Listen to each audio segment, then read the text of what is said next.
Merci beaucoup. Bonjour à toutes et bonjour à tous. Bienvenue dans cette maison de l'UNESCO, dans cette salle 1 qui, m'a-t-on dit, est la plus grande. Donc on a cette chance.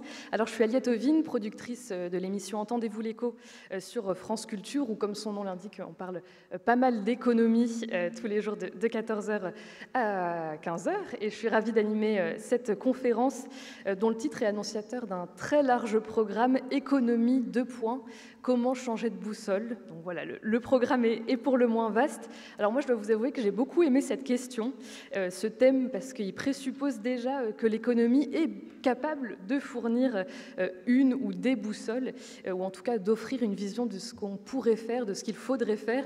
Et je trouve que c'est un bel aveu de confiance fait aux économistes, et tout le monde n'a pas cette possibilité au quotidien de se lever le matin et de se dire, bon voilà, aujourd'hui, comment je vais changer le monde, alors que ce soit au quotidien ou sur le très long terme. Et peut-être que c'est ce que font les économistes, je ne sais pas, les économistes présents aujourd'hui nous le diront, mais en tout cas, c'est quand même une sacrée responsabilité pour eux, c'est une chance, c'est un pouvoir, mais voilà, ça peut aussi poser sur leurs épaules, et surtout, et ça va être aussi l'objet de cette conférence aujourd'hui, mais on pourrait aussi se dire, les économistes ont ce pouvoir-là, tant mieux, ils ont des outils, ils ont des façons de réfléchir, ils ont accès à des données aussi qui permettent d'élaborer des modèles, mais, et l'histoire nous l'a prouvé, il arrive que les économistes se trompent parfois, d'aucuns diraient souvent, il arrive aussi qu'ils croient un peu trop fermement dans justement les modèles qu'ils ont élaborés, voire même qu'ils soient, sans forcément en avoir conscience, qu'ils soient,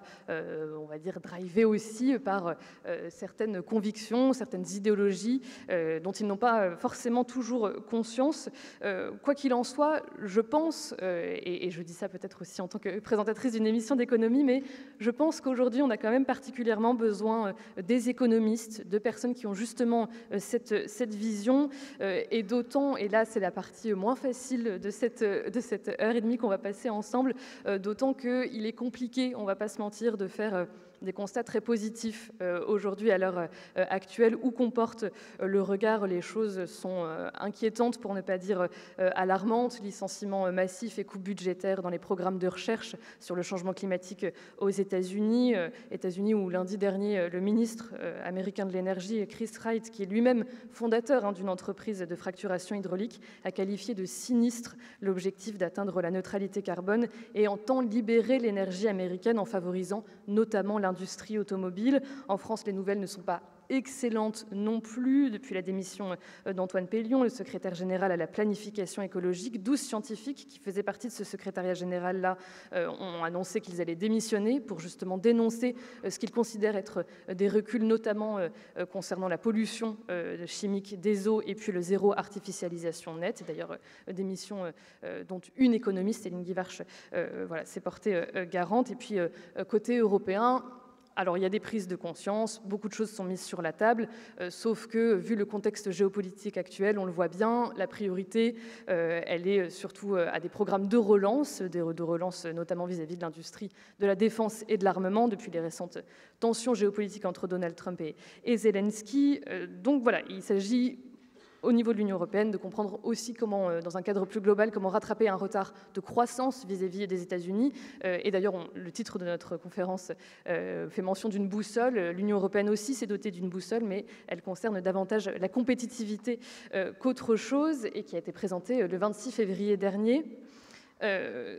L'Union européenne garde quand même un but, il ne faut pas l'oublier, un objectif, celui d'une réduction nette de 90% des émissions de gaz à effet de serre d'ici 2040, mais c'est un objectif vis-à-vis duquel seuls 8 États membres se sont portés garants, vis-à-vis duquel seuls 8 États membres étaient favorables sur les 27. Donc on peut se dire qu'il y a encore du chemin à faire, le tout dans un contexte général où pour la première fois, la température mondiale a franchi en 2024 1,5 degré de réchauffement, soit le seuil le plus ambitieux, qui était celui de l'accord de Paris sur le climat adopté en 2015. Donc voilà, tout ça, ça fait un constat pas extrêmement positif, pas extrêmement optimiste, mais justement, on va voir aujourd'hui comment on peut changer la donne, comment on peut, on va dire, s'émanciper aussi de ce choix qui est fait à travers tous les exemples que je viens de vous donner, de cette balance entre économie et justement écologie. se pose tout de même une question: qui fixe l'ordre des priorités? Pourquoi est-ce qu'on n'est pas parvenu à trouver un modèle où l'organisation de nos économies va de pair avec des ambitions écologiques qui relèveraient de l'évidence? Et puis, on peut se dire que la question se pose depuis quand même un petit paquet d'années. On va le voir, depuis les années 70, on a pris conscience de ces limites planétaires-là. Alors pourquoi on n'est pas parvenu à changer de braquet? Et qui peut prendre la relève une fois que les économistes ont mis sur la table certaines propositions? C'est de toutes ces questions dont on va traiter aujourd'hui, avec une autre question extrêmement vaste: c'est est-ce que quelqu'un va devoir forcément payer le prix d'un changement à partir du moment où on se dit que la croissance n'est plus forcément synonyme de prospérité? Est-ce que quelqu'un va devoir endosser finalement la responsabilité de ce changement radical-là, ce qui pose la question beaucoup plus vaste de est-ce qu'on peut à la fois protéger la planète et réduire les inégalités? Donc on va envisager toutes ces pistes aujourd'hui, on va s'interdire aucune possibilité, on va parler de ce que peuvent et doivent faire à la fois les individus, les institutions, les femmes et les hommes politiques. On va tout aborder et voir comment on pourrait potentiellement changer la donne.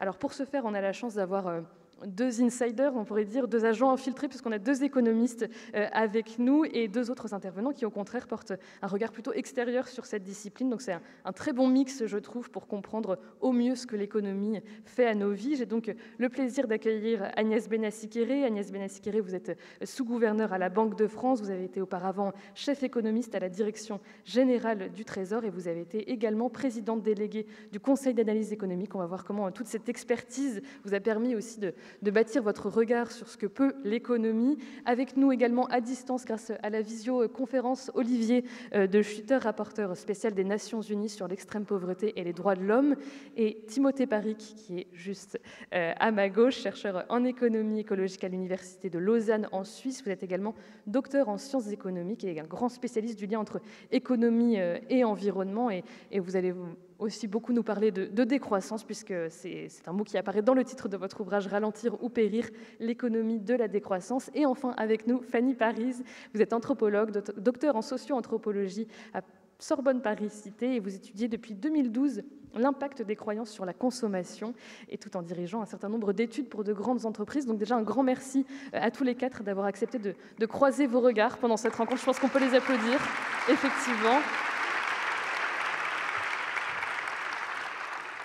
Voilà, l'idée, c'est qu'on échange pendant une grosse heure et ensuite que vous, dans le public, vous puissiez poser des questions aux quatre intervenants pendant une quinzaine, vingtaine de minutes, en ayant voilà, des questions précises, parce que c'est un temps relativement court. Donc si on veut que chacun, enfin, ce ne sera certainement pas le cas, mais voilà, que le plus grand nombre possible puisse poser des questions, voilà, pensez à bien en formuler des questions relativement précises et concises, si possible. Ça permettra à tout le monde d'avoir cette chance.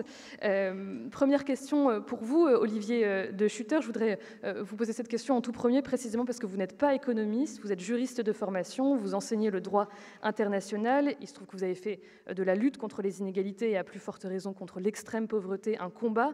Je voudrais donc vous poser cette question justement en tant que juriste et en tant que rapporteur spécial des Nations Unies. Est-ce que pour vous, la conception de nouveaux modèles de société passera nécessairement par la prise en compte de l'économie? En somme, est-ce qu'on peut faire confiance aux économistes? Oui, bonjour Aliette, bonjour à tous et toutes. Je suis très très heureux de partager ce panel avec vous, Agnès, Fanny et Timothée, dont j'admire beaucoup les travaux. Et donc je réponds à votre question, Aliette. Je crois que le poids que les économistes ont dans la société tient à une idée fausse que nous avons du progrès et de la prospérité, c'est que le plus, c'est toujours mieux. Et au fond, les économistes peuvent dire que leur responsabilité est d'ouvrir le champ des possibles en promeuvant des mécanismes qui permettent d'augmenter l'efficience de la machine économique, de créer par conséquent de la richesse. Et il appartient ensuite à chacun de nous de choisir quel type de vie on veut suivre, quelle priorité on veut se donner comme l'existence, quelle éthique de vie l'on veut poursuivre, mais plus ce serait nécessairement mieux, ne fût-ce que parce que cela ouvre le champ des possibilités pour chacun. Et je pense que cette idée-là, elle est profondément trompeuse. Et la raison principale pour laquelle elle est trompeuse, c'est que quand on a une société où la richesse moyenne augmente, où la richesse monétaire disponible augmente, ce sont au fond des nouvelles hiérarchies sociales qui s'installent en fonction de la consommation que chacun peut se permettre, et des nouveaux désirs sont créés sans cesse qui sont en fait produits par la machine économique. On croit que la machine économique répond à des besoins, des désirs préexistants. En fait, c'est incorrect. À mesure qu'on voit augmenter la consommation des uns et des autres qui vous entourent, on a l'impression qu'il nous manque quelque chose, et des nouveaux désirs sont sans cesse artificiellement, si vous voulez, construits, qui expliquent cette insatisfaction permanente dans laquelle nous sommes. Et donc, je crois qu'il faut vraiment, et je le dis avec beaucoup de respect pour les économistes, il faut ne pas penser que les économistes, je dirais, doivent orienter les choix principaux de la société, parce que plus n'est pas toujours mieux.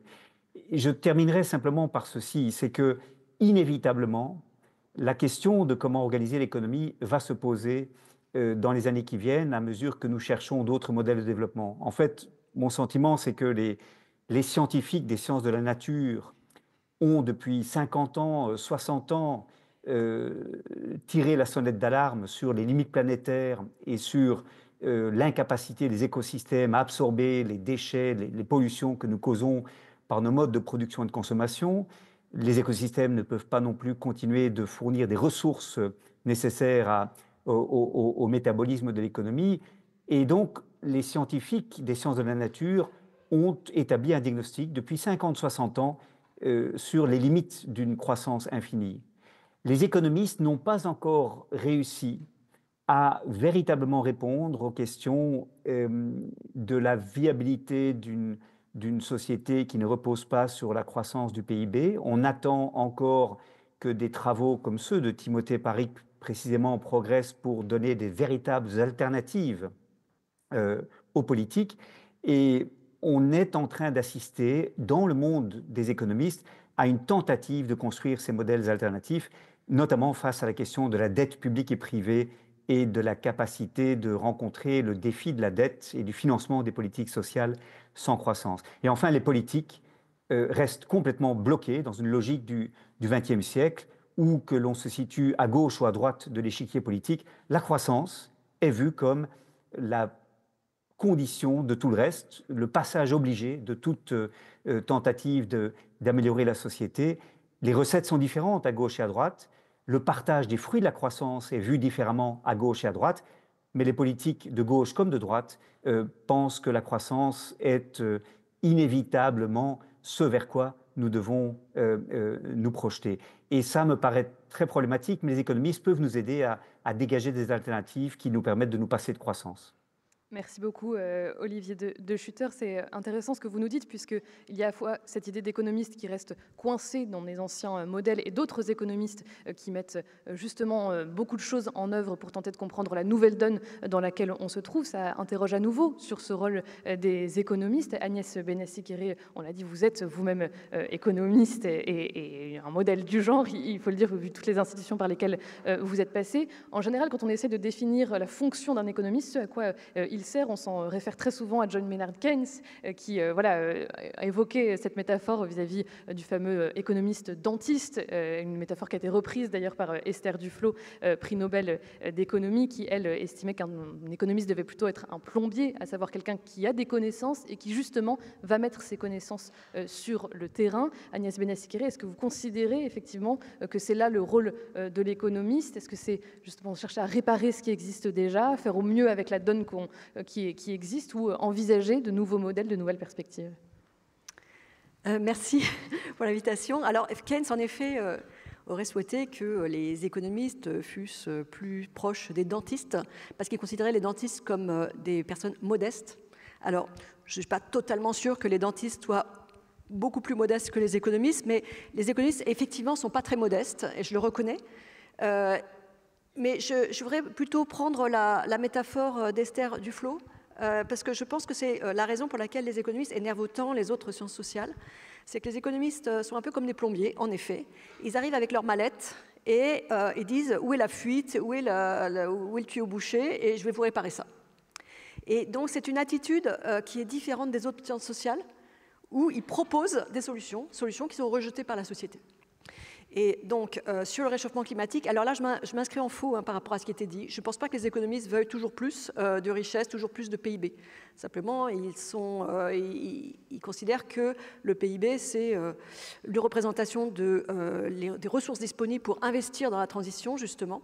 Et donc, pas de PIB, pas de ressources, pas de transition.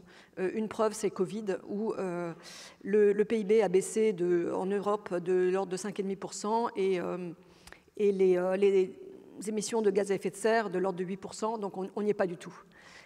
Donc, je sais que je vais être contrée sur ce sujet. Alors, les économistes donc, proposent, pour massifier l'effort de transition, ils proposent la tarification carbone. Pas toute seule, avec évidemment des mesures de compensation pour éviter les inégalités, avec également des subventions pour la recherche et l'investissement pour aller plus vite. Il y a énormément de recherche. Je voudrais dire que l'économie de l'environnement est probablement la branche de la recherche économique en ce moment qui est la plus dynamique, et ça ne date pas d'hier. Donc, je veux dire, c'est quelque chose qui est très, très pris en compte par les économistes. Il y a énormément de travaux sur ces sujets. Je voudrais dire que la tarification carbone, on pourra, alors c'est soit le marché des quotas d'émissions, comme ça a été mis en place avec succès, je veux dire avec succès, en Europe pour l'industrie, où on a eu une baisse des émissions de gaz à effet de serre qui a été très substantielle. Maintenant, il s'agit de la généraliser aux autres secteurs, et c'est ça l'enjeu aujourd'hui. Et de limiter les fuites de carbone, car il y a des fuites de carbone, mais néanmoins l'empreinte carbone qui tient compte des fuites de carbone a baissé, elle aussi, pas assez, mais elle a baissé. Il ne faut pas décourager, hein, il y a des solutions qui fonctionnent. En Suède, je vous invite à regarder le cas de la Suède, c'est très impressionnant, où par exemple, il y a une réduction de 80% des émissions des bâtiments résidentiels suite à la mise en place d'une taxe carbone, elle aussi compensée, pour que les ménages, les modestes, ne soient pas désavantagés. Donc, je sais, on parlera de l'acceptabilité. Voilà, donc les économistes disent, eh bien, pour que ça fonctionne, il faut massifier la transition. Il n'y a pas de temps à perdre, il faut le faire tout de suite. Je crois qu'on est en train aujourd'hui de se rendre compte que les réglementations qui étaient jusqu'ici privilégiées, en réalité, eh bien, sont également contraignantes et ont un coût. Et ce coût, eh bien, il est supporté par le secteur privé sans qu'il y ait des recettes fiscales qui puissent être utilisées pour aider justement les ménages modestes, les petites entreprises à se transformer. Donc voilà, ce n'est pas la panacée non plus. On est en train de se rendre compte de ça. Moi, je suis très ouverte par rapport à des propositions qui viendraient d'autres sciences sociales. Je pense qu'il y a... Enfin, j'ai lu des choses intéressantes, notamment sur comment l'innovation, puisqu'il s'agit d'une innovation en réalité, hein, la transition, c'est un nouveau modèle de société, donc c'est une innovation, comment elle peut se répandre à partir de communautés. Enfin, bon, je ne veux pas aller sur le terrain de mes petits camarades, mais voilà, les économistes, on ne peut pas leur reprocher de raisonner avec des modèles économiques. En tant qu'économistes, ils mettent ça sur la table. Et encore une fois, je pense que ce rejet, c'est aussi parce que ça marche. Et donc, ça fait mal. Voilà. Donc, d'une certaine manière, ce rejet, c'est bon signe. Et que ça prouve effectivement peut-être le rôle qu'ont acquis les économistes et on va dire aussi la prédominance des modèles qu'ils ont proposés. Fanny Paris, on vient d'évoquer justement ce que peuvent d'autres disciplines que l'économie pour tenter de comprendre les comportements, tenter de comprendre comment on peut changer les choses. Très concrètement, vous, en tant qu'anthropologue,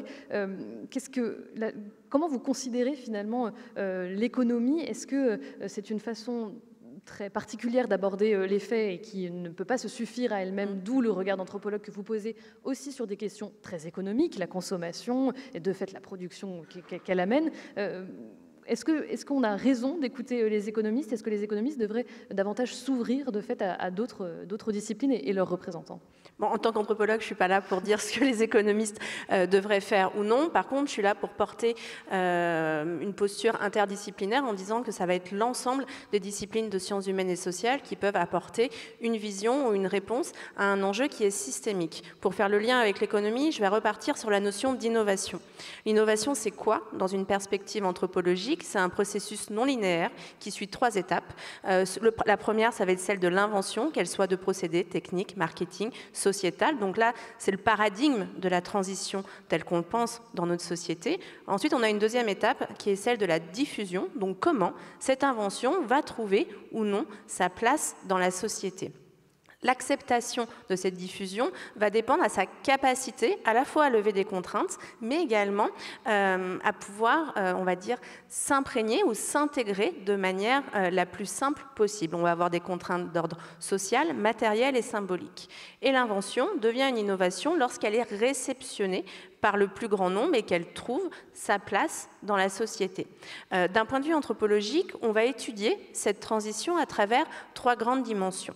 La première, ça va être la vie quotidienne, l'ordinaire, la culture matérielle et comment les individus, depuis quelques années, ont mis en place un ensemble de modifications de leurs pratiques. Ensuite, on va s'intéresser à une échelle plus mésosociale. On va essayer de comprendre quelles vont être les politiques d'innovation, quelles vont être les modifications qui vont être apportées, notamment à la société de consommation, avec les biens, les services et les expériences qui vont être proposées. Et dans une 3e dimension, on va s'intéresser aux imaginaires et aux représentations et à l'histoire que l'on va raconter de la transition, que ce soit une histoire pop culturelle, institutionnelle ou beaucoup plus capitalistique. Pourquoi? Parce que les anthropologues sont un petit peu des empêcheurs de tourner en rond et vont faire l'inverse de la majorité des économistes, n'auront pas d'indicateurs, n'auront pas de chiffres, mais par contre vont expliquer des mécanismes de fonctionnement qui nous permettent de tous nous remettre en question. Parce qu'on part d'un postulat simple, c'est que tous les individus sont des menteurs de bonne foi. Moi la première, vous également, et qu'il y a toujours un écart entre ce que l'on pense faire, ce que l'on fait réellement et ce que l'on aimerait faire. Et autour de ces logiques de transition, ça va être très très prégnant. Dans mes travaux de recherche sur ces injonctions contradictoires à la transition par rapport à une injonction également au progrès, à la croissance et donc à la poursuite de la consommation. Si on prend cet écart entre le discours et les pratiques, on se rend compte que d'un côté, les individus mettent en place plein de nouvelles pratiques. C'est ce qu'on appelle les petits gestes, vont acheter un produit A plutôt qu'un produit B parce qu'il va nous donner bonne conscience ou il va avoir certaines vertus de l'éco-responsabilité. On va également avoir des entreprises qui font plein de choses, que ce soit avec la RSE, que ce soit dans les divisions innovation, et qui, au final, ne veulent pas forcément, et on ne peut pas leur reprocher, renoncer à la croissance. Et de l'autre côté, au niveau des imaginaires et des représentations, on va se rendre compte qu'on va avoir une acculturation à tout ce qui est lié à la responsabilité et à la transition, mais en quelque sorte, la révolte a été une fois de plus consommée par le capitalisme parce que l'éco-responsabilité et la décroissance d'hier est devenue une nouvelle arme de consommation, on va dire, massive. Et pour vous donner un exemple de comment les anthropologues se traitent la transition en complémentarité ou parfois en opposition avec les économistes, je vais vous parler de la théorie des animaux mignons. La théorie des animaux mignons, c'est une belle histoire qui nous raconte comment les individus ont décidé de réduire leur consommation de viande et de manière plus générale d'animaux pour pouvoir participer à leur échelle à cette transition sociale et environnementale. Pendant plusieurs années, à chaque fois qu'on allait au domicile des individus et qu'on faisait du terrain pour s'intéresser notamment à ces transitions alimentaires, on pouvait passer 2 heures avec eux. Ils nous expliquaient de manière très sincère comment ils avaient réduit, voire banni, la fameuse consommation d'animaux. Et une fois ce temps du déclaratif terminé, lorsqu'on allait ouvrir les réfrigérateurs, les placards, on se rendait compte qu'il y avait encore plein d'animaux conditionnés sous plein de formes différentes. Et quand on les interrogeait, bien évidemment de manière bienveillante sur cet écart entre le discours et la culture matérielle, en fait, on se rend compte qu'il n'est pas forcément question de consommer moins de viande, mais de mettre en place un nouveau cadre normatif qui rend acceptable la poursuite de la consommation. Donc effectivement, on a banni certaines pratiques, mais on va en intégrer de nouvelles. Et ce qui ressort de manière très synthétique, c'est que les animaux jugés mignons, les bébés animaux ou ceux anthropomorphisés dans la culture populaire sont devenus des interdits alimentaires. À l'inverse, les animaux jugés moches, peu intelligents, ne ressentant pas la souffrance ou éloignés de nous dans la chaîne de l'évolution, chaque fois c'est des guillemets, hein, c'est les verbatims des individus, eux sont jugés OK pour être consommés. Et c'est ce qui va nous permettre de mettre en tension notamment tout ce qu'on va appeler les effets rebonds, où dans les études quantitatives en volume, on va se rendre compte que la consommation d'animaux augmente, alors que dans des études, on va dire plus d'opinion, les gens déclarent réduire ou bannir l'alimentation. Et le rôle de l'anthropologue, c'est ça, c'est à chaque fois d'avoir des modèles et des théories qui viennent mettre en tension, en contradiction, ou du moins un petit peu remettre en question des modèles dominants économiques. Ce qui est intéressant, c'est qu'à vous trois, pour l'instant, il y a eu différentes dimensions. Il y a eu cette dimension des économistes qui mettent des outils sur la table. Avec vous, Fanny Paris, on a eu cette idée de la puissance aussi des imaginaires, des représentations et donc de fait des normes. Olivier de Schutter nous disait qu'il y avait aussi une espèce de forme de prise de conscience aussi à un niveau plus politique, mais aussi plus international. Timothée Paric, vous êtes pour le coup économiste. Vous aussi, vous faites partie des insiders de ce plateau. Vous avez écrit une thèse en 2019 intitulée The Political Economy of Degrowth. Alors on va bien sûr se demander ce que veut dire ce terme de degrowth tout au long de cette conférence, de degrowth, décroissance. Mais moi je voudrais vous interroger quand même sur l'autre partie de ce titre, c'est Political Economy. Est-ce que pour vous l'économie est intrinsèquement politique? Est-ce qu'elle doit l'être? Alors, la réponse courte, c'est oui. Et c'est vrai qu'au fil du développement de la science économique, qui est née en fait économie politique au XVIIIe siècle, avec des philosophes en fait qui ne considéraient pas l'économie comme une science à part, c'est mathématisé à la fin du XIXe siècle. Et là, c'est un petit peu extrait et en fait est devenu des sciences économiques qui aujourd'hui ont tendance à un petit peu mécanique, où on va étudier l'économie comme si c'était une sphère, une réalité détachée du reste de la sphère sociale, non seulement détachée, mais aussi plus importante. Et moi, quand je voulais parler d'économie politique, c'était justement pour réencastrer l'économie comme sphère sociale, l'économie en fait comme sous-catégorie d'une société plus générale, elle-même sous-catégorie d'une biosphère plus générale. Et c'est donc avec beaucoup d'humilité, et même les économistes de l'époque, on a cité Keynes, on va maintenant citer Friedrich Hayek qui disait l'économiste qui n'est qu'économiste restera condamné à n'être qu'un très médiocre économiste. Et moi je considère vraiment, de mon parcours en sciences économiques, je suis le pur produit donc des formations en économie, que les économistes sont des sortes de sociologues en situation de handicap cognitif. Donc nous sommes malheureusement très mal équipés pour faire face à des problématiques interdisciplinaires. Et aujourd'hui, pour reprendre une autre analogie, c'est vrai que les plombiers économistes qui donc utilisent leurs outils, donc principalement des outils de marché, principalement un outil de marché, la tarification carbone, en fait, ils arrivent pour réparer votre évier, mais ils n'ont qu'un marteau. Donc au bout d'un moment, s'il y a un truc un peu subtil, et si vous leur demandez de réparer un autre truc, du genre mon vélo, j'ai crevé, est-ce que vous pouvez regonfler mon pneu? Ils vont taper dessus avec le marteau en espérant que ça résolve le problème, ce qui ne marche pas. Et surtout, donc la hiérarchisation un petit peu des sciences, il faut se dire quand même que donc, les sciences physiques, elles-mêmes englobent les sciences biologiques du monde du vivant, elles-mêmes englobent les sciences sociales, car nous sommes des animaux composés de matière, et à l'intérieur des sciences sociales, nous organisons politiquement, et les politologues et les politistes étudient ça, nous avons des comportements culturels, religieux, et les sociologues, les historiens, les anthropologues étudient ça, et de temps en temps, on se retrouve sur un marché face à un prix, et on prend une décision, et ça, c'est un petit peu la spécialité des économistes. Mais aujourd'hui, dans la hiérarchie des problèmes, c'est un petit peu comme si on se retrouvait dans une maison à jouer au Monopoly. Les économistes, eux, ils peuvent nous dire un petit peu l'évolution du prix de la rue de la Paix au Monopoly, l'inflation, les choses comme ça, ce qui est intéressant. Mais là, d'un coup, il y a peut-être des sociologues et des politologues qui vont nous dire « Attention, là, ce jeu de Monopoly, on est en train de se détester. Donc peut-être qu'il va falloir changer les règles du jeu, on est en train de se détester, ça va peut-être mener à s'entretuer autour du plateau. » Et il y a des scientifiques du naturel qui nous disent « Je ne sais pas si vous avez remarqué, mais la maison, en fait, elle est en train de cramer.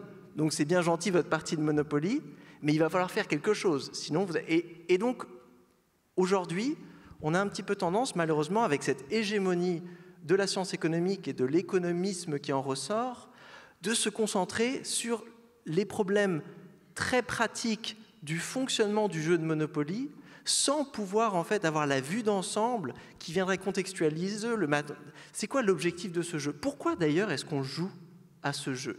Les systèmes économiques, c'est comme des jeux, donc c'est des constructions sociales qui évoluent au fil du temps, qui sont différentes d'une région à l'autre, et on décide d'y jouer pour une raison particulière, c'est parce que ça nous arrange, ça permet d'organiser, faire des choses qu'on ne pourrait pas faire tout seul, c'est organiser la satisfaction des besoins. Donc le but de l'économie, c'est satisfaire des besoins insatisfaits et donc d'augmenter la qualité de vie. Malheureusement, dans la formalisation des sciences économiques, on a eu tendance à prendre des raccourcis en termes d'hypothèses et de se dire la qualité de vie, c'est dur à mesurer, le département d'anthropologie, il est un peu loin du campus, donc on ne va pas trop aller leur parler, on va dire le PIB, c'est un bon indicateur de qualité de vie, ça suffit. Et donc là, aujourd'hui, dans la quasi-totalité, voire l'intégralité de tous les modèles macroéconomiques et microéconomiques qu'on utilise, mais surtout en macro, donc les modèles qui sont utilisés pour faire de la prédiction et pour faire de la recommandation de politique économique, nous avons une fonction objective de maximisation donc, du PIB. Donc ça, c'est une réalité. Et l'environnement, malheureusement, est très mal pris en compte. Et rien qu'aujourd'hui, là, on a parlé un petit peu de transition, on est tout de suite retombé sur le carbone. Et un argument, moi j'ai entendu et que j'entends souvent, c'est cette histoire de le PIB mesure l'intégralité des revenus, sans PIB, on ne peut pas investir dans la transition. Ça démontre bien aussi la pensée assez étroite qu'on a en sciences économiques, qui pensent en fait que le PIB reflète une réalité physique ou non. Pour transitionner, on a besoin de quoi? On a besoin de temps, d'efforts, d'énergie et de matériaux. Si on n'a plus, par exemple, d'énergie et de matériaux, une société ne peut pas transitionner. Ça, Keynes l'avait bien compris, vu que lui, il était économiste pendant des conflits. Donc pendant les conflits, on a arrêté de faire des mesures monétaires, on regardait la population active, l'énergie et les matériaux disponibles. Et on savait que si on n'avait pas ça, on ne pourrait rien faire. Aujourd'hui, par exemple, en se focalisant sur la maximisation du PIB, en pensant qu'ensuite on pourra réinvestir une partie de ce PIB pour faire des trucs, et ben malheureusement, on vient dilapider une grande partie des budgets biophysiques qui sont absolument nécessaires pour faire la transition. Le carbone, on peut en parler, et la Suède est un bon exemple. Moi, je suis resté en Suède longtemps, un pays que j'ai bien étudié, qui malheureusement reste encore bien en dessous de ce qu'il devrait faire en termes de baisse de l'empreinte carbone, avec pourtant une taxe qui a été introduite dans les années 90, un peu la Ferrari des taxes carbone au monde, on regarde tous la Suède, mais si vous prenez un autre indicateur tout aussi déterminant, qu'on appelle l'empreinte matière, c'est un peu l'équivalent d'une empreinte carbone, mais qui mesure l'intégralité des métaux, des matériaux, de la biomasse qu'on utilise dans le fonctionnement économique, la Suède n'arrive pas à baisser son empreinte matière sans, bien sûr, produire et consommer moins. Donc là, malheureusement, quand on prend toutes les couleurs du Rubik's Cube pour parler de transition écologique, eh ben, on retombe dans ce qu'Olivier disait très bien, une très belle corrélation en fait, entre l'agitation économique et l'utilisation des ressources naturelles, ce qui nous force en fait, à se poser cette question de se dire, bah, tiens, si à un moment donné, on veut véritablement revenir sous le seuil des limites planétaires, il va falloir se poser la question d'une réduction de la production et de la consommation. Et Timothée Parric, juste une petite question pour reprendre votre métaphore du marteau et du vélo que vous évoquiez en tout début de votre réponse. Est-ce que le problème, c'est finalement la demande? En fait, c'est le fait qu'on dise à des économistes, qu'on dise à quelqu'un armé d'un marteau, est-ce que tu peux réparer mon vélo? Est-ce que c'est pas ça l'erreur fondamentale? C'est pourquoi on s'adresse aux économistes pour résoudre des problèmes qui, de fait, visiblement ne relèvent pas de leurs compétences ni de leurs outils. Alors, les sociologues qui étudient ça parlent de la supériorité des économistes, le fait que quand on a une pandémie, un conflit armé, quand on a une crise écologique, par exemple à la télé, on va avoir tendance d'inviter des économistes pour interpréter, pour nous dire comment agir. Même si ces économistes ne sont peut-être pas conceptuellement les mieux équipés pour s'atteler à ce problème, et même si une équipe interdisciplinaire qui viendrait mêler des juristes, des anthropologues, des historiennes, des économistes, des philosophes, en fait, serait beaucoup plus à même d'analyser cette problématique. Mais ça, en fait, ça montre pas seulement qu'on respecte beaucoup les connaissances des économistes, ça montre en fait une espèce de hiérarchisation des défis et de se dire l'inflation, le plein emploi, le PIB, la compétitivité, la productivité, en fait, ce sont nos priorités. la soutenabilité, la convivialité, la qualité de vie, les inégalités, l'éradication de la pauvreté, toutes ces choses-là, en fait, c'est secondaire, et c'est pour ça qu'on a un petit peu tendance à laisser les économistes parler en premier. Alors là, Olivier De Schutter, on en vient à une très vaste question. C'est finalement pourquoi on s'est doté de ces outils-là, pourquoi on a fixé les priorités que Timothée Parric vient d'évoquer. Là, je vais peut-être me faire l'avocat du diable et évoquer cet argument-là, mais on pourrait se dire que pendant plusieurs décennies, voire plusieurs siècles, on a quand même réussi à bâtir des modèles de société fondés sur la croissance économique. Il y a quand même eu une augmentation du niveau de vie général grâce aux révolutions industrielles au XIXe siècle et notamment en Grande-Bretagne. On pourrait aussi se dire que notre modèle social actuel hérité des 30 Glorieuses est mis en place après la Seconde Guerre mondiale. Il a été rendu possible parce qu'il y a eu une très forte croissance. Alors pourquoi, après tout, Olivier De Schutter, vouloir en changer de ce modèle-là ? Oui, merci beaucoup, Aliette. Et d'abord, je voudrais quand même souligner un point de ce que Timothée Parric a dit qui me paraît tout à fait essentiel. Aujourd'hui, le débat sur la transition écologique a tendance à se focaliser sur un seul indicateur, qui est les émissions de gaz à effet de serre en équivalent dioxyde de carbone. Et c'est sur base des performances, des économies et de leur capacité à découpler la croissance du PIB des émissions de gaz à effet de serre qu'on dit qu'une croissance verte est envisageable. Mais il est extrêmement trompeur de prendre cela comme unique indicateur de soutenabilité de la croissance. Les limites planétaires sont au nombre de 9.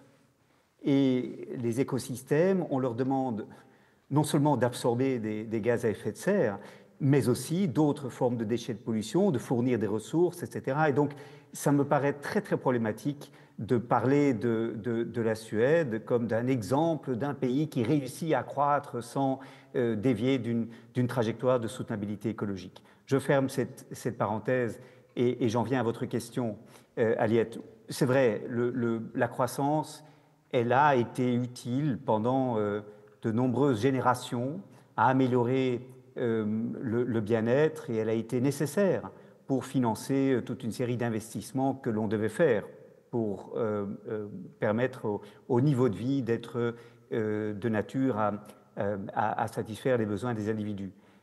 Mais on est aujourd'hui dans une situation où la croissance supplémentaire ne rend pas les gens plus heureux et où, au fond, deux courbes se croisent.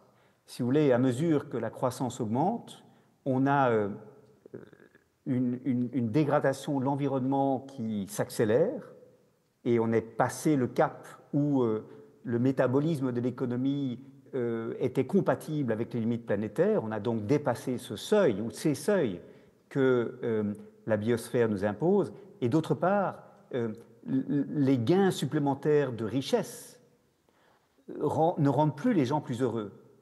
Vous savez, si on a une croissance de 2,5% de l'an, on double la taille de l'économie en 30 ans.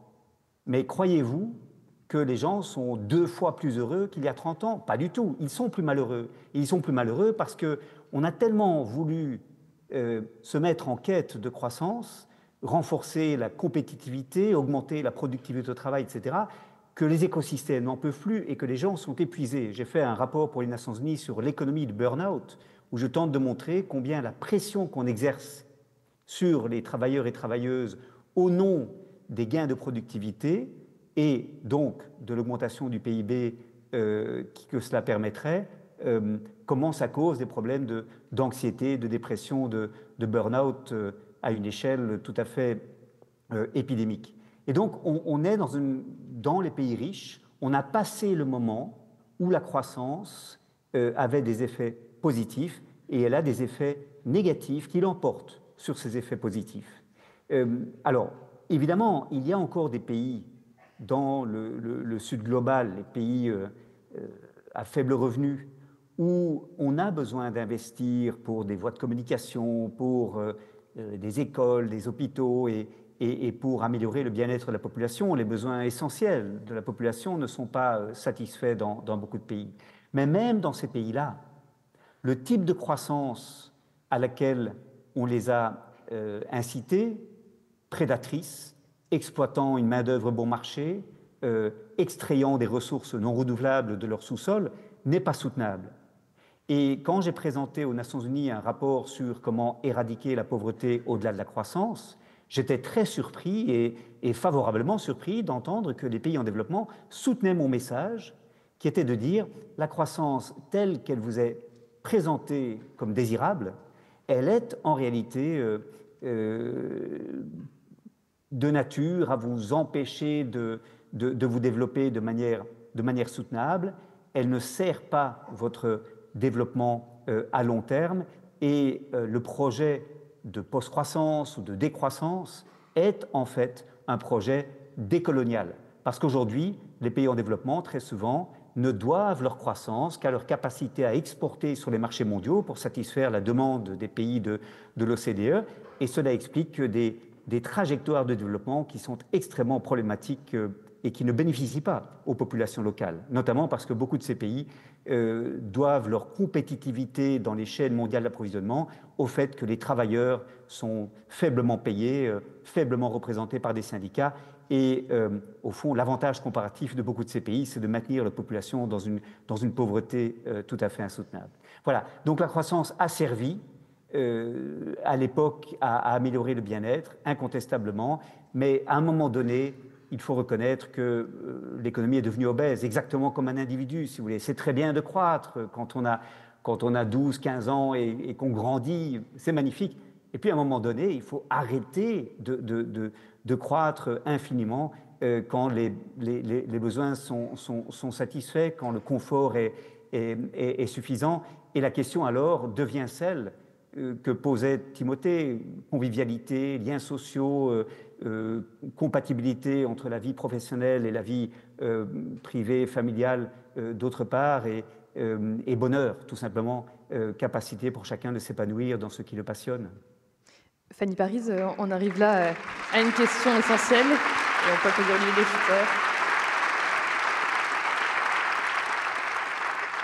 Olivier de Schutter vient de soulever un point extrêmement intéressant, c'est cette idée que finalement on n'arrive plus à évaluer les besoins de la population et de fait les besoins mondiaux. Il y a cette idée de poursuite en avant, alors même que les besoins qu'on pourrait considérer comme primordiaux sont satisfaits et que pourtant ça n'augmente pas nécessairement le niveau de bien-être, le niveau de bonheur, on l'a dit. Comment on explique cette contradiction-là et qui est de fait à l'origine du problème qu'on rencontre aujourd'hui ? Différents niveaux d'explication par rapport à cette tension. La première, c'est de se dire qu'actuellement, la transition telle qu'elle est pensée dans la société, c'est qu'on veut changer la société sans changer de société, et qu'on va être sur une approche réformiste où c'est la consommation et pour la consommation qu'on nous promet une transition au prix du moindre effort avec des changements de mode de vie qui ne seront pas trop impactés. La réalité est très différente de ça, que ce soit au niveau de la quête de bonheur et de l'injonction à se réinventer dans cette période de transition. On se rend compte qu'on va avoir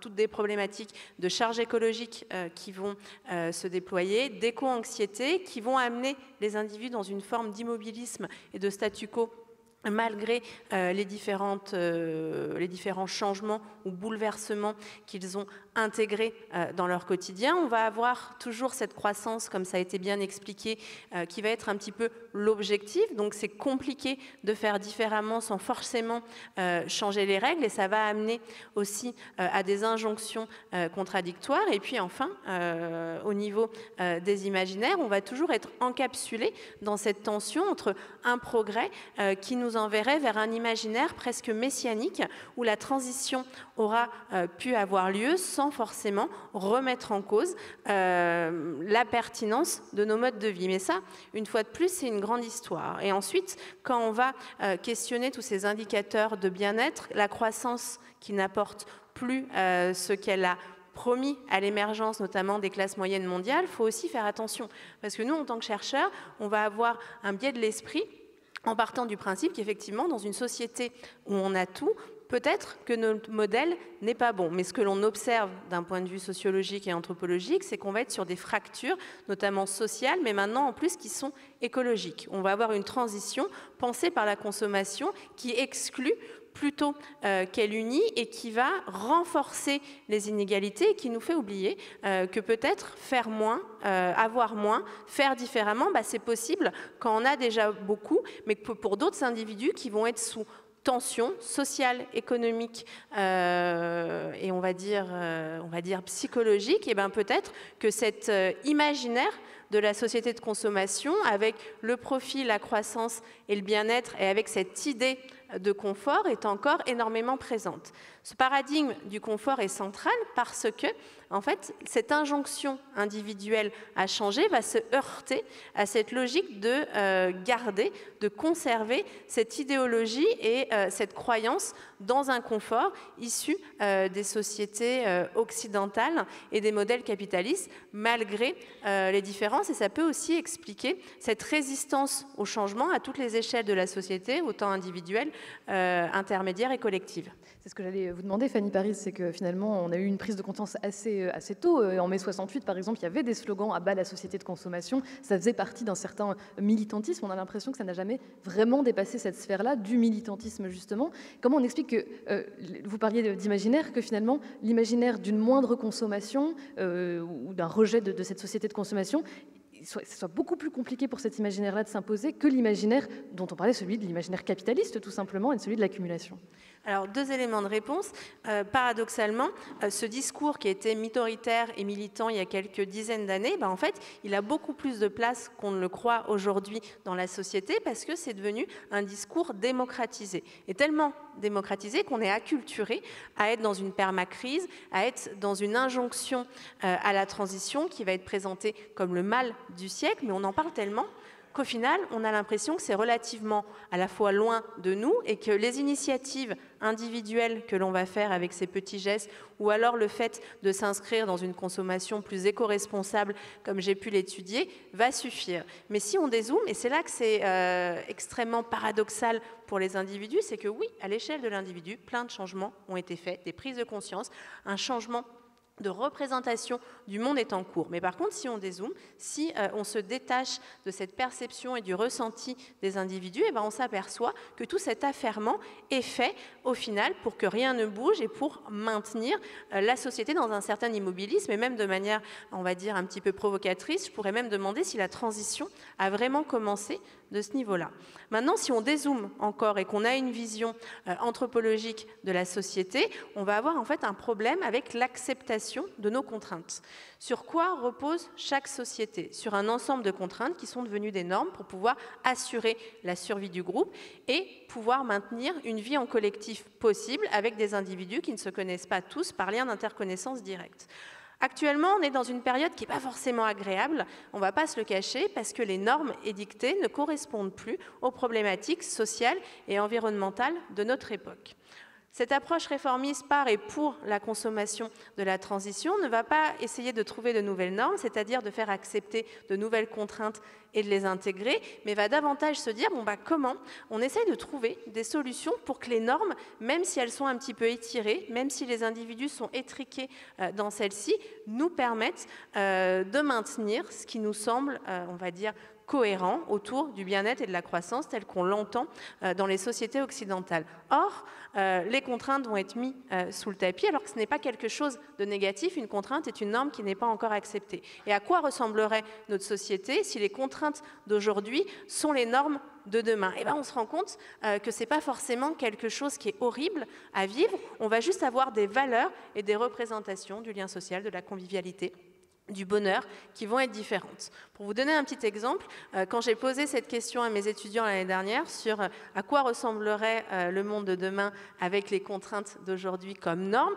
j'ai par exemple un étudiant qui m'a imaginé un monde sans étagère.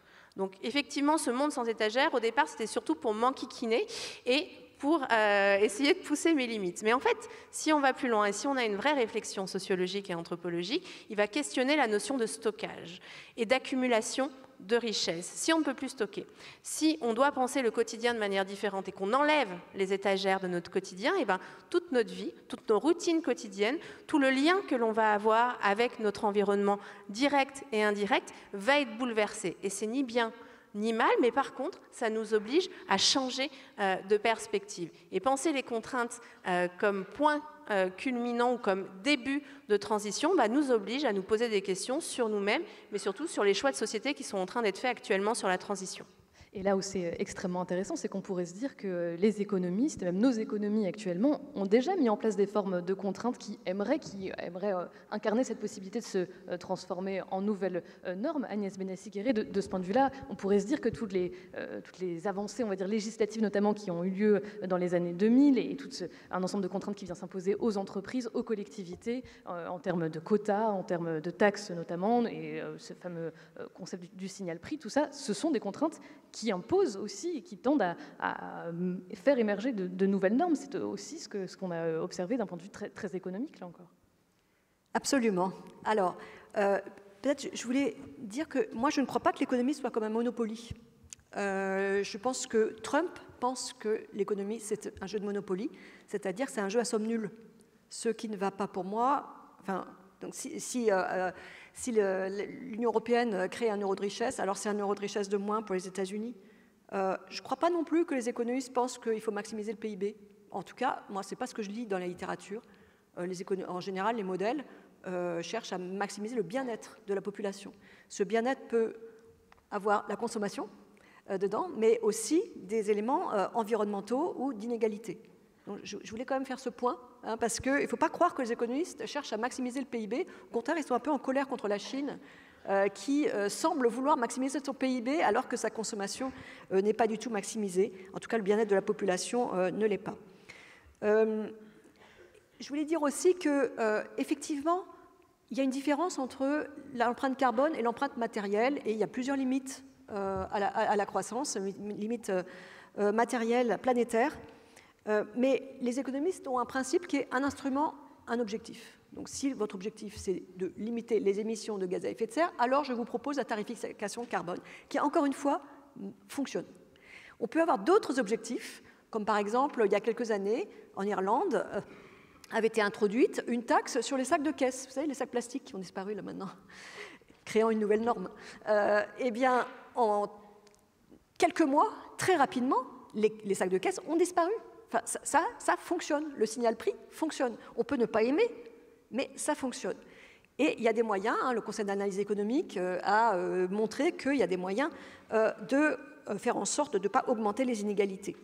Alors, pourquoi je dis ça? Parce que je pense qu'il faut renverser le raisonnement. Sur la croissance, il faut renverser le raisonnement. La Banque de France tient le secrétariat du réseau mondial pour le verdissement du système financier. Ce réseau mondial comprend 160 membres et observateurs. C'est quelque chose de gros, avec une très grande majorité de pays émergents. Je dis au passage que les pays émergents, je reviens du G20 la semaine dernière, il y a une très grande préoccupation des pays émergents, de plus en plus, sur le réchauffement climatique. Le discours décroissant est totalement inaudible pour eux. Eux, ils comptent sur la croissance pour dégager des moyens pour investir dans la transition. Ils comptent aussi sur notre croissance pour pouvoir financer leur transition.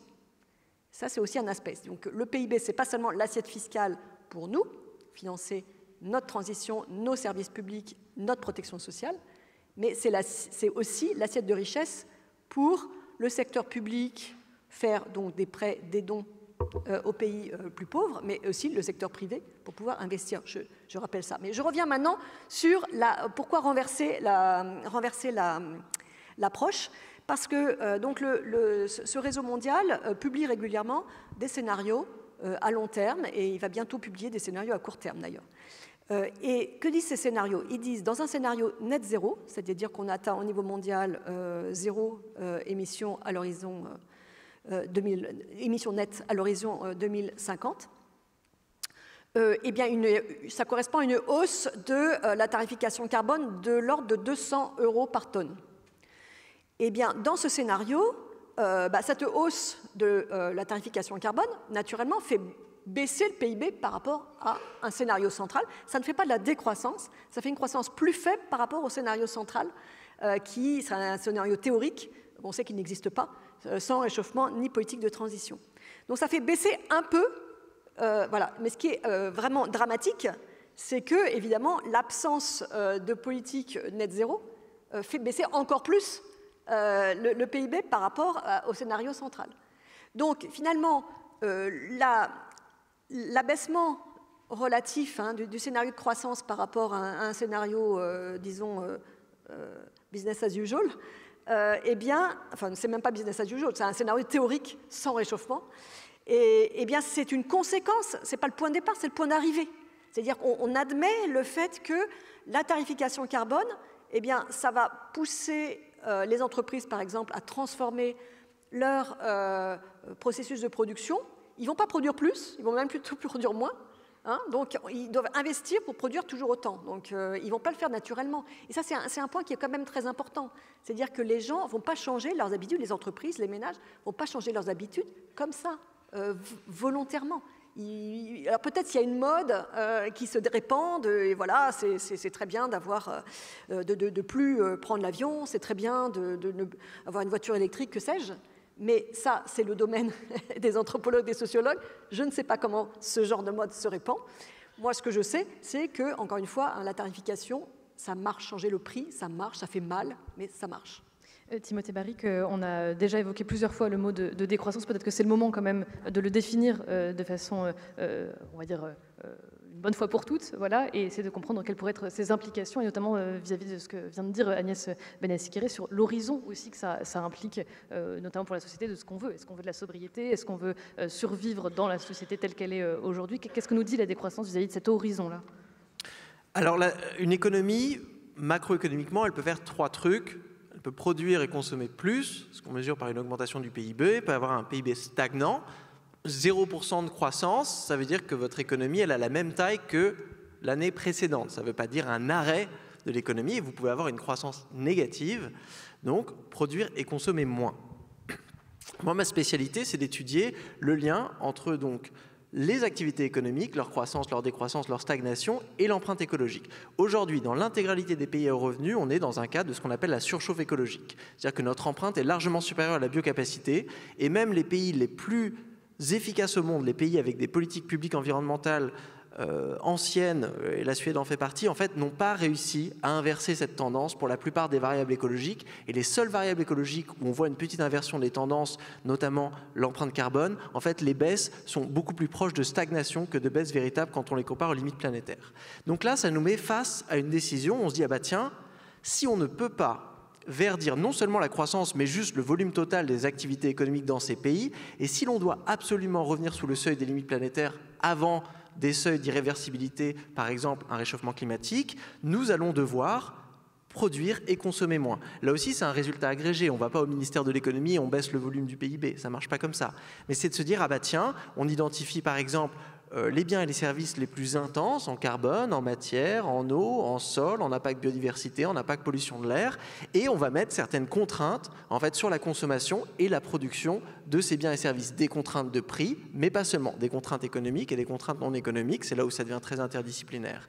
Et en fait, l'amoncellement de toutes ces contraintes pourrait générer, pendant une période donnée, un PIB qui viendrait baisser, qui ne serait pas non plus un désastre, parce que dans toutes les économies, donc ça ne concerne bien sûr pas les économies des pays du Sud, encore moins celles des économies émergentes, c'est une stratégie de transition écologique essentiellement pour des pays qui ont déjà terminé leur développement économique, donc des pays en maturité. Et qu'est-ce que ça veut dire quand on dit maturité? Olivier l'expliquait bien tout à l'heure, c'est des pays en fait où le niveau de PIB est décorrélé de la qualité de vie. C'est des pays où on a un grand surplus macroéconomique, où donc en tout cas théoriquement on pourrait se permettre de faire baisser le revenu national sans pour autant générer de la pauvreté. Donc la décroissance, c'est vraiment juste ce petit moment éphémère, et souvent on divise la décroissance comme transition et la post-croissance en fait comme projet à plus long terme de réorganisation d'une économie qui puisse prospérer sans croissance, c'est-à-dire prospérer dans cet équilibre stationnaire où l'économie en volume ne dépasse pas les maxima écologiques, les plafonds écologiques, sans pour autant retomber sous des planchers sociaux. Timothée Barrick, j'ai juste une petite question, et j'avoue, je me la suis posée en lisant votre ouvrage. Vous dites que la croissance avait autrefois une fonction claire, relancer l'économie américaine après la Grande Dépression, produire les équipements nécessaires à la guerre, sortir de la famine, éradiquer la pauvreté, assurer le plein emploi ou reconstruire l'Europe. Le problème, selon vous, et vous l'avez dit, c'est que finalement l'indicateur est devenu l'objectif, celui de la croissance. Mais est-ce qu'on ne pourrait pas se dire qu'aujourd'hui, on a besoin d'éradiquer la pauvreté, on a besoin de relancer notamment l'économie européenne, on a besoin de financer une forme d'effort de guerre, c'est d'actualité. Est-ce que tout ça ne reste pas pertinent pour autant? Alors, sur l'éradication de la pauvreté, je parle bien sûr sous Et on donnerait la parole à Olivier de Schutter, évidemment. d'Olivier, qui, dans son rapport « Éradiquer la pauvreté au-delà de la croissance », a montré de manière très claire que la croissance économique n'est pas une solution à l'éradication de la pauvreté, surtout dans les pays riches. On prend un pays comme la France, où la pauvreté augmente malgré la croissance économique. On comprend très bien, c'est la différence entre le PIB et le PIB ressenti. C'est-à-dire que si vous augmentez votre PIB, mais que le surcroît de revenus se retrouve dans les comptes en banque de ceux qui sont déjà riches, vous n'avez pas éradiqué la pauvreté. Et surtout, si une partie de cette croissance économique se fait à travers un transfert en fait, du pouvoir d'achat des personnes vulnérables vers les pays riches, c'est un problème. Et là, on en a parlé, Olivier en discutait très bien tout à l'heure, c'est ce qu'on appelle les théories de l'échange inégal, notamment de l'échange inégal écologique, où à travers le commerce international, en fait, on voit des transferts notamment de flux biophysiques, donc des ressources naturelles que des pays pauvres exportent aux pays riches, du cobalt, du pétrole, de la biomasse, ça on le voit, mais on voit aussi des flux monétaires qui vont dans la même direction. Et donc là, c'est vrai que les experts en développement se disent comment est-ce qu'on peut attendre d'un pays qu'il se développe si il exporte l'intégralité non seulement de ses facteurs de production, mais aussi de sa capacité financière à se développer. Donc là, c'est aussi une impasse. Et je vais prendre un autre exemple. Même imaginons qu'aujourd'hui, le but, ça soit la sécurité nationale. Et on se dise, OK, mais ça n'aurait aucun sens de maximiser la croissance pour pouvoir obtenir, je ne sais pas, se dire on aura plus de PIB, donc on peut investir dans la défense nationale, parce qu'on va se rendre compte, par exemple, que pour construire un avion de chasse, il faut plusieurs centaines de kilos de terres rares.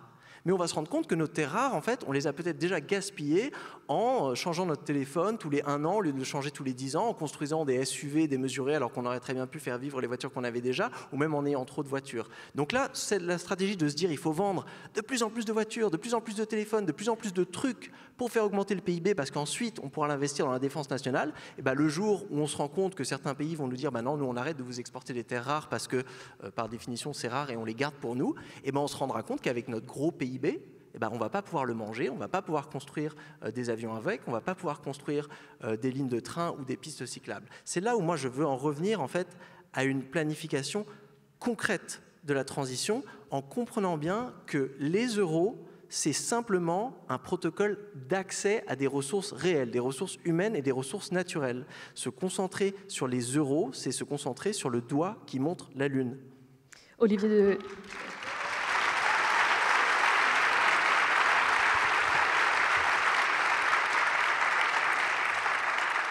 Olivier de Schutter, on a parlé de contraintes, on a parlé de nouvelles normes potentielles, ce qui pose nécessairement la question de l'acceptabilité, et c'est une question que je trouve extrêmement importante pour savoir comment on arrive à embarquer tout notre monde avec nous, comment on arrive à recréer une forme de consensus aussi autour de nouveaux objectifs et de refondation aussi de la société. Là, je reprends un argument qu'on a déjà un peu évoqué au cours des discussions, mais c'est vrai qu'on pourrait se dire qu'à partir du moment où on a besoin, comme le disait Timothée Paric, d'euros ou de dollars, peu importe, pour réaliser des investissements, il peut sembler compliqué de dire à des pays dont le niveau moyen de vie est bien plus modeste par rapport aux nôtres, il semble compliqué de leur dire, écoutez, nous on a pris conscience qu'on avait un grave problème d'horizon de changement climatique, on va enclencher un mouvement de décroissance, mais de fait pour vous cela implique moins de revenus, cela implique moins de capacité d'investissement, ça implique peut-être potentiellement moins de confort. Est-ce qu'il n'y a pas une forme d'injustice de dire ça à des pays qui clairement auraient aimé accéder à une forme de croissance pour le coup et de développement?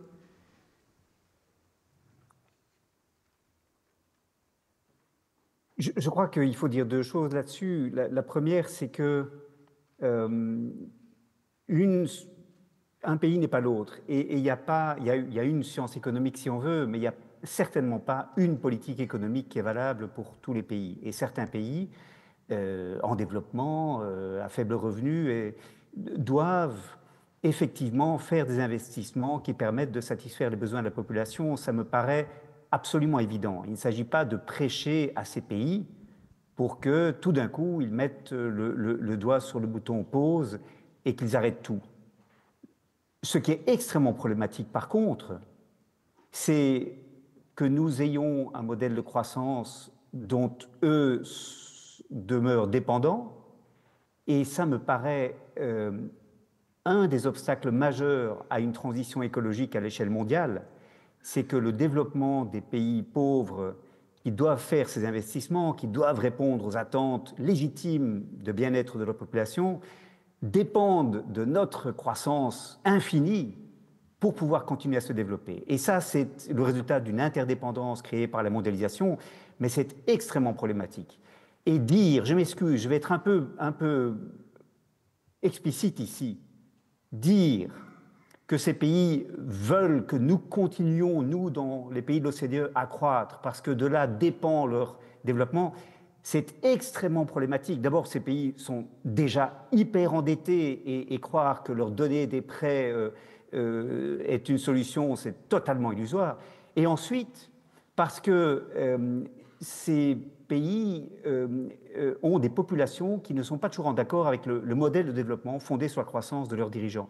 Allez parler aux ONG, allez parler aux mouvements sociaux, allez parler aux paysans en Inde, ils auront un discours très différent de celui de Narendra Modi, et on pourrait en dire autant d'autres pays du Sud. Ce que demandent ces populations n'est pas toujours ce que disent leurs dirigeants, ce n'est pas la croissance à n'importe quel prix, c'est une forme de développement qui permettent de réduire les inégalités et la pauvreté, mais aujourd'hui, le modèle de croissance prédatrice et exploitant la main-d'œuvre comme les ressources naturelles qu'on leur propose, c'est une impasse, ils en sont conscients. Et aux Nations Unies, je peux dire que les pays en développement ne sont pas du tout de ce point de vue-là, naïfs, ils comprennent bien que le système actuel ne fonctionne pas pour eux. Ce qu'il faut, au fond, c'est moins d'interdépendance, c'est davantage de commerce sud-sud, c'est stimuler la demande interne pour que le développement ne dépende pas des marchés d'exportation, et c'est une économie, par conséquent, qui se relocalise et se reterritorialise. C'est ça, la solution pour les pays en développement. Maintenant, je crois important de souligner qu'un des problèmes de la croissance telle qu'on la poursuit aujourd'hui, c'est que les politiques que l'on met en place pour la stimuler deviennent contre-productives. L'expression est celle que Ivan Illich avait introduite dans les débats publics dans les années 70. Je veux dire par là que beaucoup de politiques que l'on prétend aujourd'hui justifiées par la quête de croissance sont très problématiques par les effets auxquels elles conduisent, et notamment par l'augmentation des inégalités qui en résultent. Par exemple, on veut créer un climat favorable à l'investissement en réduisant la fiscalité sur les bénéfices des entreprises ou en dérégulant l'activité économique pour attirer l'investisseur. Ou bien encore, on veut flexibiliser le marché du travail pour inciter les entreprises à recruter davantage et ce faisant stimuler la création de PIB. Ou bien encore, on négocie des accords de libre-échange pour renforcer les secteurs les plus compétitifs et leur permettre d'exporter davantage au détriment des autres secteurs. Ou encore, on investit dans des technologies qui vont augmenter la productivité au travail, mais au détriment parfois du bien-être au travail et au détriment du choix de technologies beaucoup plus low-tech, mais beaucoup plus économes d'énergie et de ressources. Et donc tous ces choix sont présentés à la population comme étant nécessaires et justifiés au nom de la création du PIB, mais la population, elle s'en fout du PIB. Ce qui l'intéresse, c'est les conditions de vie dans lesquelles elle se trouve, et il y a un écart de plus en plus inquiétant qui devrait nous inquiéter tous et toutes entre les indicateurs macroéconomiques, notamment le PIB, et le sentiment que les gens expriment de satisfaction dans leur vie. Je crois d'ailleurs qu'une des raisons de la montée des populismes de Reform UK au Royaume-Uni, de Alternative für Deutschland en Allemagne et du Rassemblement national en France, par exemple, c'est cet écart entre le discours que tiennent les dirigeants à propos de l'amélioration des conditions économiques générales et ce que les gens ressentent dans leur vie quotidienne. Que ressentent-ils? Ils ressentent une pression à être toujours plus flexibles et productifs, ils ressentent un écart croissant entre les plus riches et les plus pauvres, ils ressentent une insatisfaction permanente parce qu'ils ne peuvent pas se permettre le dernier gadget électronique, et ils ressentent un mépris à l'égard de leurs attentes qui ne sont pas simplement d'ordre matériel. Merci beaucoup.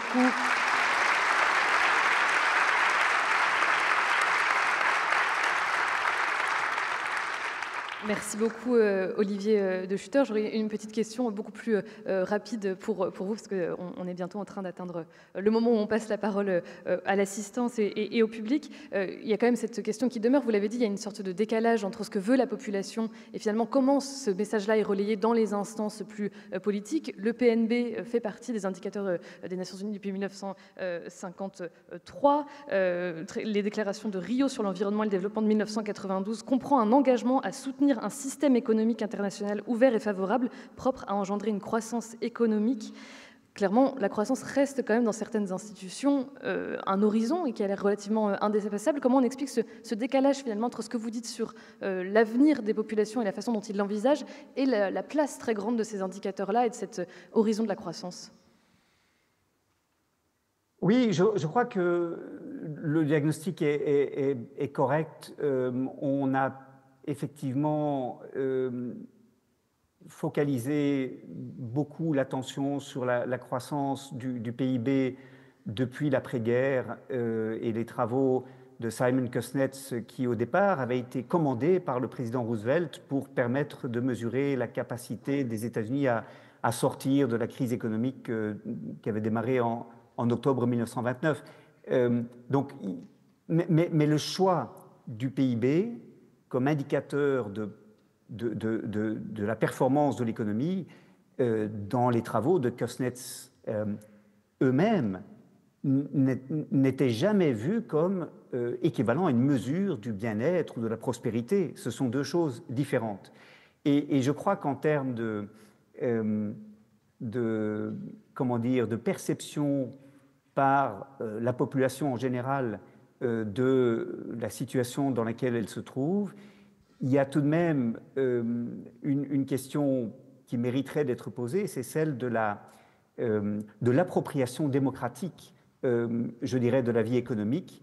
Je pense que dans la séquence politique française, une des raisons majeures de la révolte des Gilets jaunes à partir de novembre 2018, c'était le sentiment qu'on imposait, en l'occurrence, une légère augmentation des accises sur l'essence, sans du tout que les personnes aient été consultées, sans qu'on ait pris en compte la situation des périurbains qui n'ont pas d'autre choix que de se déplacer en voiture.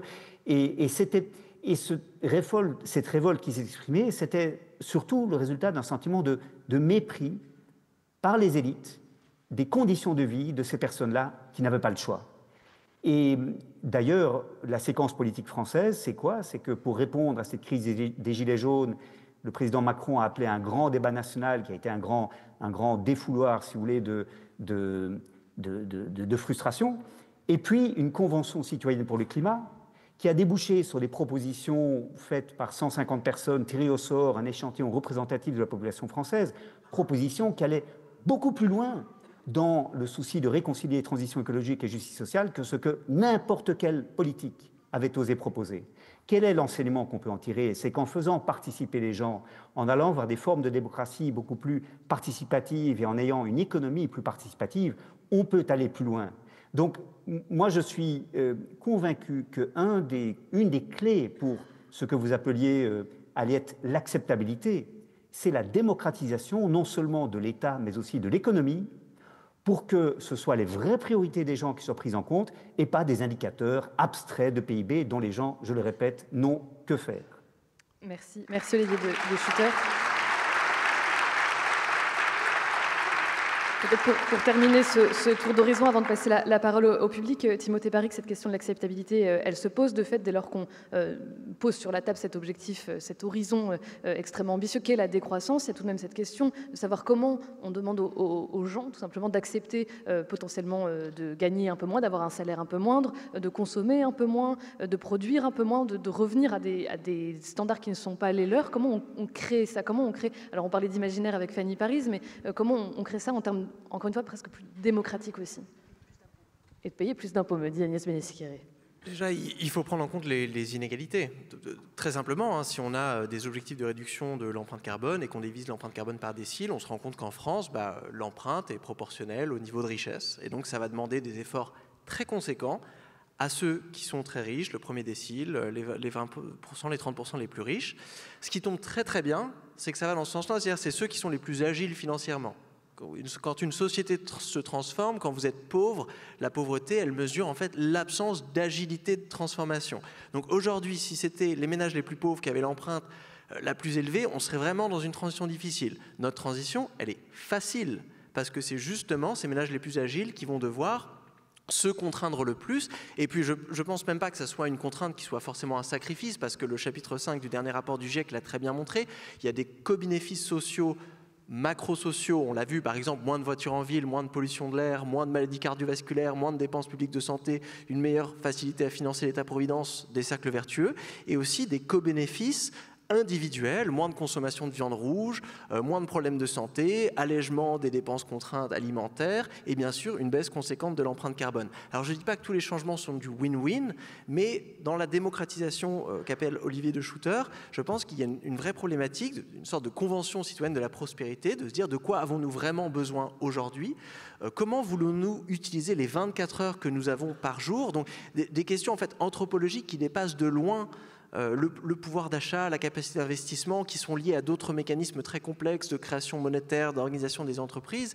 Aujourd'hui, on a vraiment besoin de venir recontextualiser la contrainte, de se dire que nous apporte aujourd'hui le système économique tel qu'il existe. Sommes-nous contents de ce système économique? Pouvons-nous identifier, en fonction de l'empreinte bien-être et de l'empreinte écologique, des sous-niches, des sous-catégories de produits, de secteurs, en fait, à très faible teneur en empreinte bien-être et à très forte teneur en empreinte écologique, soit parce que c'est des biens peu essentiels, soit parce que ces biens essentiels, en fait, sont concentrés dans une minorité de la population, peut-être celle qui en a le moins besoin, parce que celle qui a déjà le niveau de vie le plus élevé. Et ça, en fait, ça, pour moi, c'est un progrès. Ça permet d'écrémer un petit peu l'activité économique pour pouvoir se concentrer et d'atteindre, en fait, la phrase fameuse du rapport du GIEC, donc de venir optimiser, satisfaire les besoins de tous sans dépasser les limites planétaires. Eh bien, merci beaucoup. Ce sera la conclusion.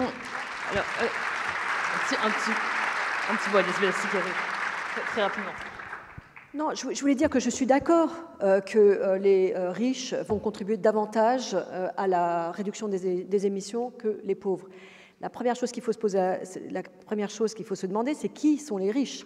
Faire croire qu'on va faire la transition écologique en faisant contribuer uniquement les 1% les plus riches ou les 10% les plus riches, c'est un peu tromper la population. L'effort doit être massif. Donc le CAE a démontré qu'il était possible de mettre en place une tarification carbone tout en compensant intégralement les 5 premiers déciles de la population. Donc je pense que c'est des choses qu'on peut regarder. Maintenant, il y a une défiance très compréhensible, il y a une défiance de la population.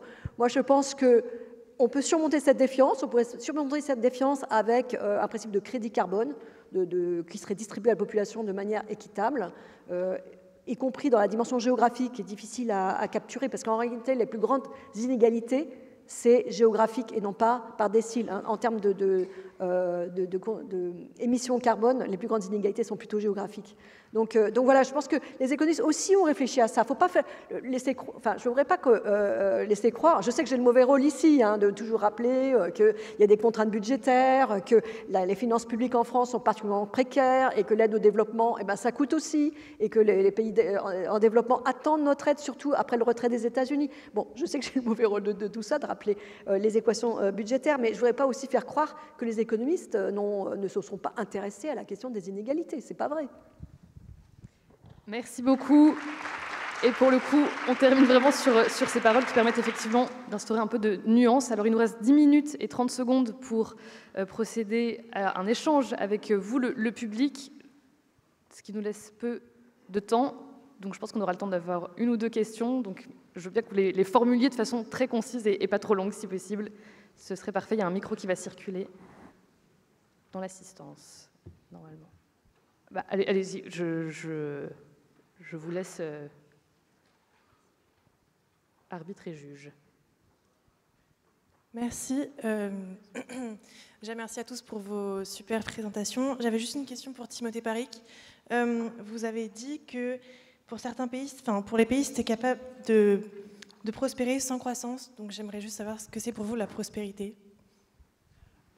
Pour moi, la prospérité, je pense que ça devrait être autodéterminé par une population. Donc en 2019, par exemple, quand la Nouvelle-Zélande introduit les budgets bien-être comme nouvel indicateur de prospérité avec 65 indicateurs, dont des indicateurs propres à la culture néo-zélandaise, c'est la Nouvelle-Zélande qui autodétermine. Pour nous, la prospérité, c'est ça.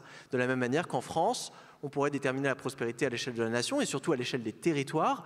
Et ce processus de détermination de la prospérité, c'est le seul moyen en fait, de décider de manière concrète, avec des indicateurs concrets, qu'est-ce que ça veut dire que de bien vivre. Merci beaucoup. Alors, une autre question. Alors là-bas, il y a beaucoup de mains qui se lèvent. Je crois que de ce côté-là, il y avait au fond, il y en a aussi, mais je crois que le monsieur en bleu, le monsieur en bleu avait se levé la main vite, mais bon, c'est pas un concours de vitesse, mais malheureusement, c'est un peu comme ça que ça se règle. En bleu bon, ou sinon, oui, le plus proche a gagné. Bon. Bonjour, je suis Christelle Touvenin, je suis directeur de recherche à la Fabrique Spinoza. Et ma question est la suivante. Je ne m'attendais pas à l'effet Super Bowl sur l'écran. Est-ce que, en guise de nouvelle boussole, et pour synchroniser les transitions entre les individus et les nouvelles normes, on ne pourrait pas déployer la comptabilité en triple capital et considérer la valeur globale des choses, c'est-à-dire la valeur économique, sociétale, environnementale, pour les services, les biens, la nature, les rémunérations aussi. Et est-ce que ça ne serait pas une manière de faire la paix? Qui veut répondre à Ms. Messiquet? Oui, alors c'est des choses qui sont faites. Hein. Il y a le concept de PIB vert, il y a des rémunérations pour des services environnementaux qui sont mises en place, qui pourraient être développées. Donc tout à fait d'accord. Encore une fois, qui rémunère? Si c'est le secteur public, alors où sont les ressources? Hein, je rappelle toujours. Mais par contre, je pense parce qu'il y a aussi la notion de dette environnementale que nous laissons à nos enfants. Qui est réel, mais je rappelle juste qu'on ne peut pas rembourser une dette financière avec juste une réduction des émissions. Il faut des espèces sonnantes et trébuchantes pour servir la dette. Voilà, donc ce n'est pas tout à fait la même chose. On ne peut pas simplement additionner la dette financière et la dette environnementale. Merci beaucoup Agnès Bessékéré. Est-ce que d'autres questions? Oui, je sais que oui. Ah, Olivier de Schutter, vous voulez répondre aussi? Non, je voulais juste... Pardon, merci beaucoup. Je trahis mon admiration pour le travail de la Fabrique Spinoza en prenant au vol la question de Christelle Touvenin. Je crois qu'un des problèmes du système économique tel qu'il fonctionne aujourd'hui, c'est que la valeur que nous attachons aux choses et les choix de production que nous faisons sont déterminés par, au fond, la demande qu'exprime le marché. Et c'est très problématique parce que la demande, c'est quoi? C'est le pouvoir d'achat de celles et ceux qui peuvent se permettre de mettre de l'argent sur la table pour commander telle ou telle ressource. Au fond, le marché est une sorte de mise aux enchères permanente des ressources rares dont nous disposons dans la société. Et je crois que la question des salaires que Aliette, que Christelle a posé et que Aliette vous avez répercuté est très typique à cet égard. On a des personnes qui sont très bien payées parce que simplement les services qu'elles rendent ou les biens qu'elles produisent satisfont les demandes de clients qui peuvent mettre beaucoup d'argent sur la table pour l'acquisition de ces services ou de ces marchandises. Et on a par ailleurs des personnes, médecins, infirmiers, infirmières, des personnes dans le secteur de l'alimentation, très mal payées, bien que l'utilité sociale de leur travail soit extrêmement importante et la contribution à notamment le maintien des écosystèmes soit très important. Et donc, cette distorsion résulte du fait qu'on valorise les choses dans notre société en fonction de la demande plutôt qu'en fonction des véritables besoins sociaux. Et moi, je rêve d'une économie qui soit davantage attentive aux besoins et qui ne fasse pas cette confusion permanente entre demande et besoin.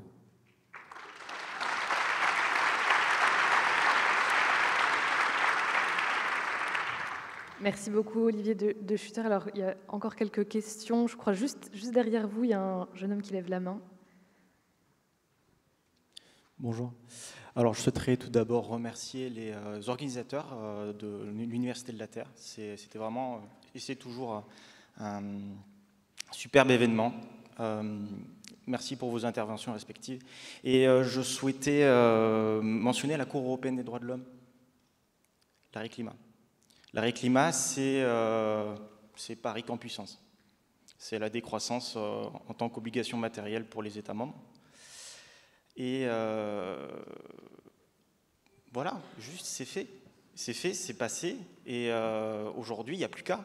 Il n'y a plus qu'à. Alors je me permets de passer un message un peu personnel, mais néanmoins j'ai écrit un ouvrage de 1500 pages qui peut être utile pour le climat, pour prolonger la jurisprudence de la Cour européenne des droits de l'homme, et je passe un message à Monsieur De Schutter, de même qu'à tous les membres de cette salle. Il y a des recours qui sont actuellement à l'œuvre et qui vont peut-être aboutir en fonction de la pression de la société civile.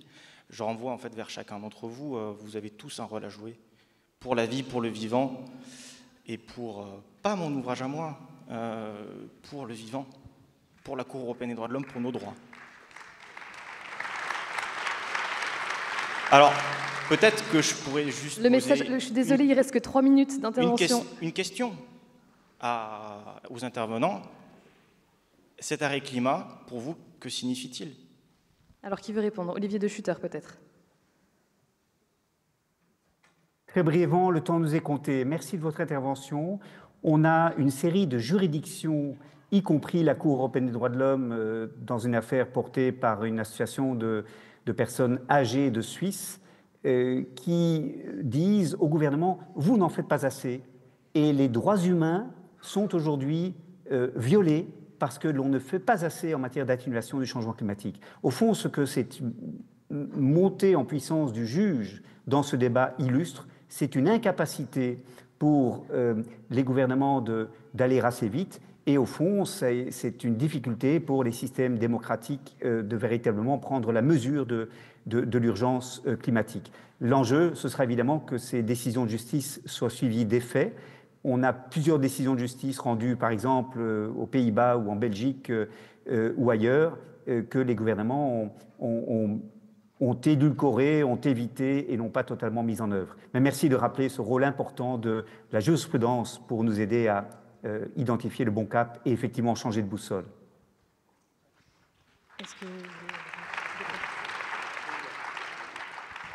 Écoutez, il reste 1 minute et 50 secondes, ce qui nous laisse le temps pour une question très concise et très précise. Ne vous criez pas dessus.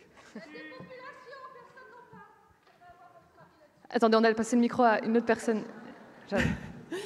Merci, je vais essayer d'être très brève. On a entendu parler de tarification, mais moi je voulais savoir, et c'est plus une question pour Timothée Paric ou Olivier De Schutter du coup, quels sont selon vous les outils monétaires, fiscaux ou autres à privilégier si on veut faire de la décroissance qui s'accompagne d'une résorption des inégalités? Timothée Paric, vaste question. Mais... Papier de 2022 qu'on a publié avec des collègues, vous regardez, il y a 380 instruments qui sont, on fait l'inventaire dedans, donc là, tout est dispo, c'est en open access, en ligne. Exploring Degrowth Policy Proposals. Peut-être quelques propositions qui ressortiraient quand même pour ne pas laisser le public s'y diminuer. Mais on voit que c'est agir, donc les instruments de marché pour agir sur les prix, ça peut être la tarification progressive de l'eau, par exemple, dans les villes, mais il y a aussi la régulation de la publicité, qui vient agir un petit peu d'une certaine manière. Il y a aussi des politiques d'accompagnement de nouveaux instruments monétaires. Ça peut être des financements des monnaies locales, ça peut être des politiques monétaires justement qui visent à libérer un investissement public pour des projets avec des taux de retour sur investissement très lents ou même négatifs. Et ça peut être aussi des protocoles de rationnement à l'échelle des villes. Donc, ce soit par exemple sur le zéro artificialisation nette, d'avoir des budgets sols qu'il faut répartir. Ça peut être aussi des mécanismes de commun citoyen, de partage, que ce soit l'éco-habitat ou les ressourceries. Eh bien, merci beaucoup. Ce seront sur ces propositions assez concrètes qu'on va se quitter. Merci infiniment à tous les 4 d'avoir participé. Et merci à vous dans le public.